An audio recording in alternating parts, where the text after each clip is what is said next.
क्या कहना है ये नेम प्लेट को लेकर जो आदेश दिया गया है यूपी में, सही है गलत है क्या? नहीं, ये तो गलत है। ये तो गलत है। मैं तो साफ साफ ये बोल दूंगा कि ये सिर्फ और सिर्फ एक ही समुदाय को टारगेट करने की मुहिम चलाई है इन लोगों ने दोबारा फिर से वोट लेने के लिए।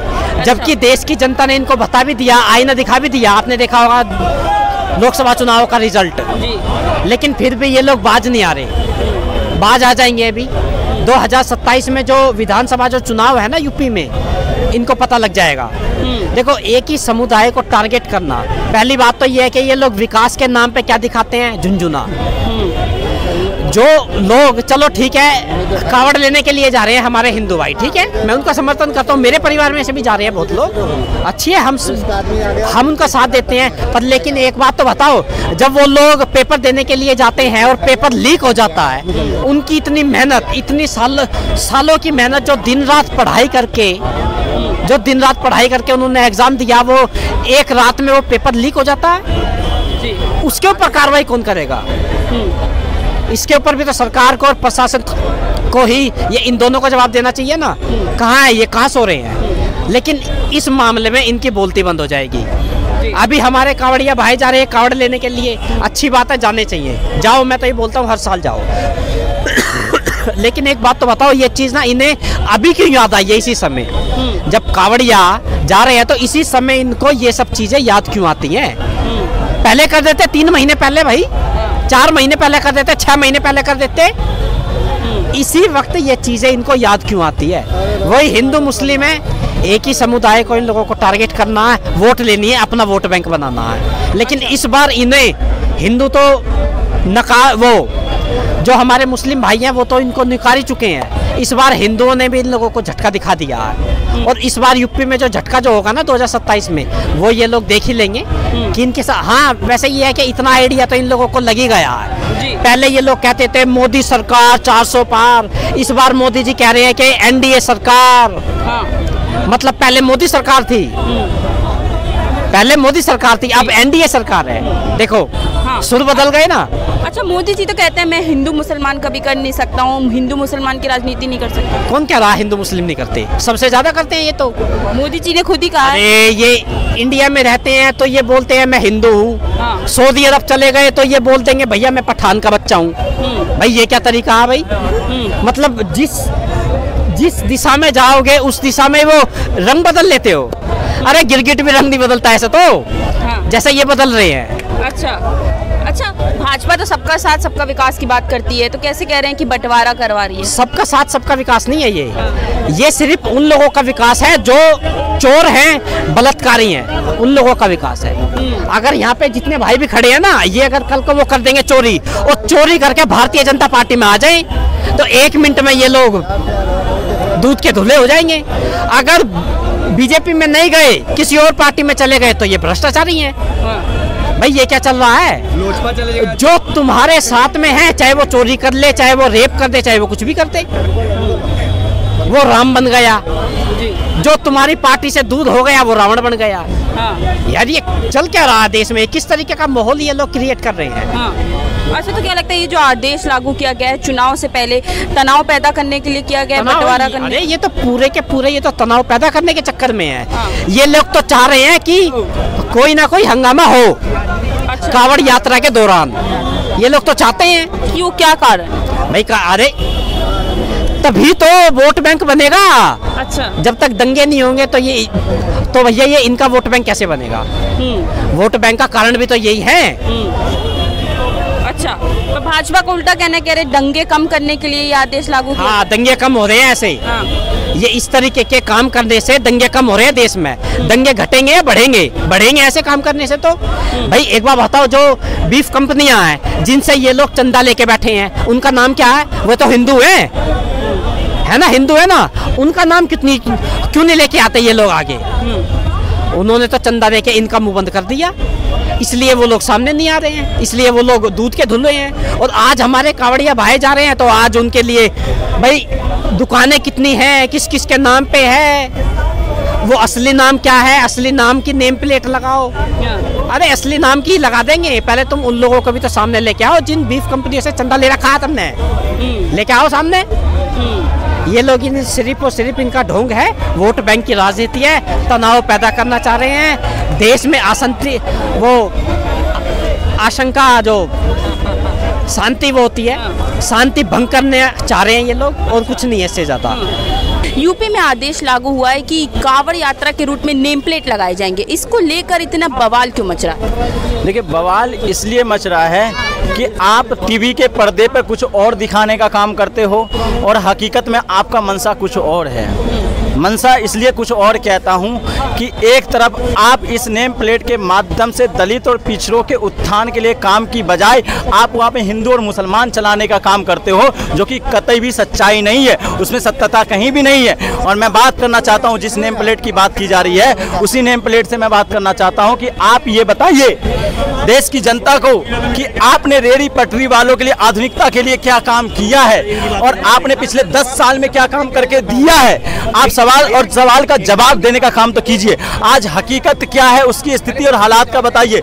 आपको पता है उनको 2 वक्त का रोटी मिलने को है नहीं, मजबूर है वो, लेकिन आज वो नेम प्लेट के माध्यम से क्या दिखाना चाहते हैं? हिंदू मुसलमान। मैं अगर इतना ही मजबूत करना था तो आप उन जो फलदार हैं, चाहे वो सब्जी बेचने वाले हो, चाहे रेहड़ी पटरी पे कोई भी काम करने वाले हो, उनको मजबूत करने का काम करते, उनके लिए कोई ऐसी अधिकारी को नियोजित करते और उनके योजनाओं पे काम करवाते और उनसे उनके हाथ मजबूत होते तो मैं मानता। लेकिन आज हालत क्या है? कुछ लोग क्या है पता है, कुछ लोग हमेशा से आज हमारे हिंदू में ही नेम प्लेट का बात की, आज क्यों मजबूरी पड़ गई? क्योंकि उत्तर प्रदेश की जनता ने भारतीय जनता पार्टी को नकारने का काम किया था, और नकारने का काम किसी और ने नहीं, पिछड़ा, दलित, आदिवासी और महिला ने किया था। और क्यों किया था मैं कहना चाहता हूं, जब वो लोग नाई का काम करते थे तो उनको अपमान करने का काम वही लोग क्या करते थे, उनके संगठन के लोग क्या करते थे। जब वो लोग कुम्हार के काम करते तो उनको अपमान करने का काम वही लोग क्या करते थे। जब वो दर्जी का काम करते उनको अपमान करने का काम करते थे।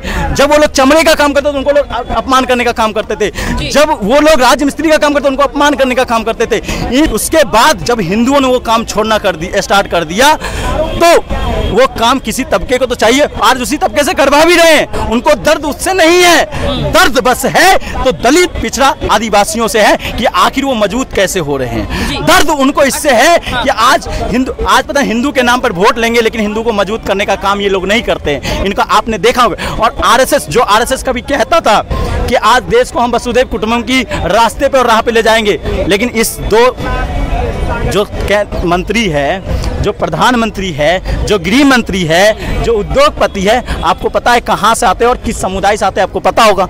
उनका मंशा वही है और सरकार आज देश के अंदर वही चला रहा है, इसलिए वो बांटने का काम कर रहा है, उन्माद की राजनीति कराने का काम कर रहा है देश के अंदर, और ये देश बर्दाश्त नहीं करेगा।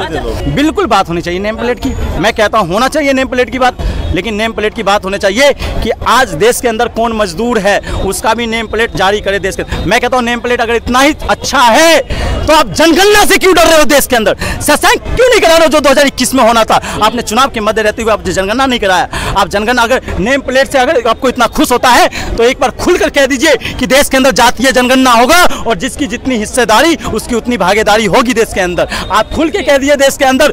अगर देश, आप कहते हैं ना कि सबका नाम पता होना चाहिए, मैं कहता हूँ नाम पता होना चाहिए, बिल्कुल नाम पता होना चाहिए। एक तबका हिंदू के अंदर ही सरनेम छुपाने को तैयार है और एक तबका सरनेम के नाम पर और देशों के ऊपर उन्माद करने को तैयार है और हिंदू को बदनाम करने को तैयार है। इसके लिए कार्रवाई सरकार क्यों नहीं कर रही है? मैं कहता हूं हिंदू के अंदर ही एक तबका शोषण करने का काम करता है हिंदू के लोगों पर ही, और एक तबका अपने आप को हिंदू कहता है और अपने आप को कहता है कि मैं ही हिंदू का प्रतीक हूं। ये अन्याय क्यों भाई? मैं कहता हूं अगर इतना ही एक तबका कावड़ धोने को तैयार है, कावड़ लेने को जाएगा पिछड़ा दलित, लेकिन वही पिछड़ा दलित का बच्चा अगर छात्र परीक्षा देने के लिए जाता है तो उनके से पहले पेपर लीक हो जाता है, और पेपर किसके हाथ में होता है, शिक्षा माफिया कौन होता है उसकी जांच नहीं होती है। और जो सेक्रेटरी में जो पेपर लीक कराने वाले लोग होते हैं उनकी जांच में तो उनका नाम का सरनेम नहीं आता है। आखिर क्यों?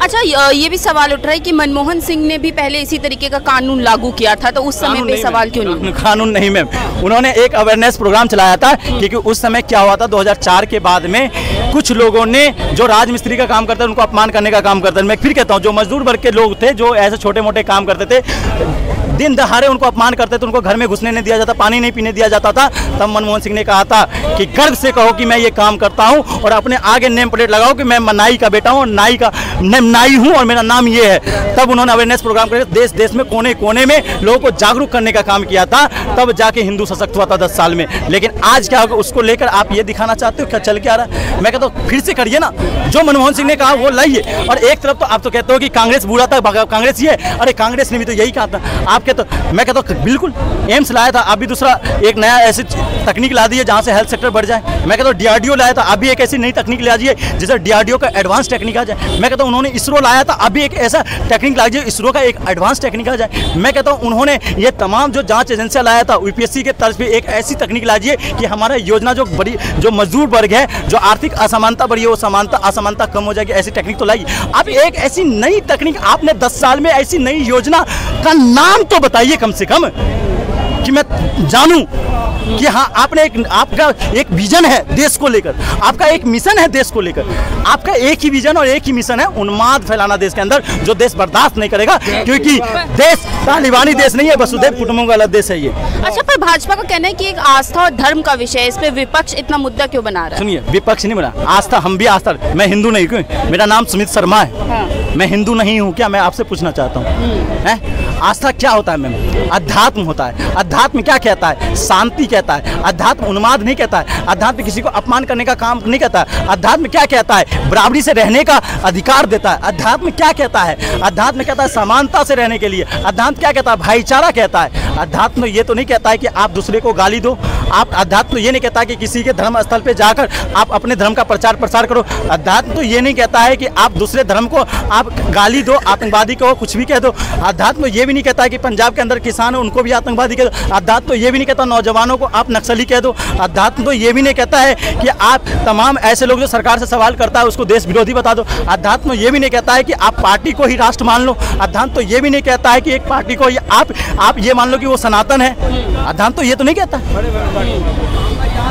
जी, मैं आपसे ही पूछना चाहता हूँ। जी, अच्छा, क्या लग रहा है, बोला जा रहा है कि भाजपा की तरफ से ये सवाल उठ रहे हैं कि विपक्ष इसको राजनीति का मुद्दा बना रहा है बस। सुनिए, विपक्ष राजनीति का मुद्दा करेगा क्योंकि लोकतंत्र में विपक्ष की भूमिका प्रथम होती है, सरकार की भूमिका बाद में होती है। आपको पता होना चाहिए क्यों होती है कि जनता का प्रतिनिधि अगर लोकतंत्र में कोई करता है तो विपक्ष का नेता करता है, सरकार नहीं करता है, क्योंकि सरकार अपने मनसे के तरीके से काम करेगा। लेकिन पिछले 10 साल में जो किया था उसका जवाब उसी उत्तर प्रदेश ने दे दिया कि अब लोकतंत्र में अगर कोई प्रथम है तो विपक्ष है, और जनता का जब शोषण होगा तो विपक्ष सदन में खड़ा होगा। और क्यों दिया पता आपको बहुमत उत्तर प्रदेश ने? आपको पता होगा कि 170 से ज्यादा सांसदों को एक बार में बर्खास्त कर दिया। पूरी दुनिया में भारत की लोकतंत्र की थूती हुई थी, जिस लोकतंत्र को सबसे पहले एग्जाम्पल उदाहरण दिया जाता था पूरी दुनिया में, उसका जवाब उत्तर प्रदेश की जनता ने दिया है। और वो जवाब 2029 में सरकार से बेदखल होकर उस भारतीय जनता पार्टी और संघीय सरकार को मिलेगा।